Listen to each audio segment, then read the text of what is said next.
Hey everyone, let me tell you the incredible life story of Caillou, from his birth all the way through some pretty wild adventures. It all started when little Caillou was born into the loving arms of Doris and Boris. Those early years were filled with first steps, babbling words, and that signature bald head we all know and love. From ages 1 to 5, Caillou was that curious, sometimes whiny kid we remember from the show, always getting into little adventures with his family. But what happened after the show ended? Well, Caillou grew up. At 10, he was navigating elementary school.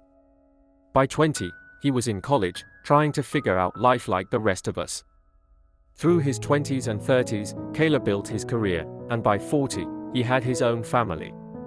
Can you believe it? That little bald kid became a responsible adult. Now, here's where things get really interesting.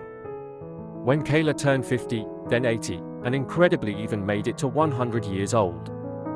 But wait, somehow he kept going and lived to be 1,000 years old.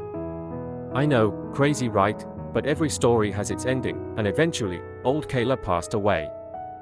Doris and Boris were heartbroken, crying over the loss of their son.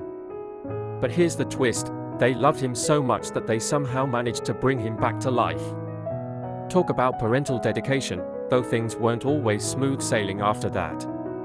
Boris, being the strict dad he was, grounded Caillou and even gave him a belt beating, which made Caillou scream just like Tom from Tom and Jerry.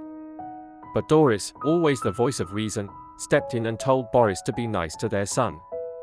Finally, Caillou was ungrounded and peace returned to the family. And just like all good stories, this one ends with the Adobe Animate logo and Flash themes outro.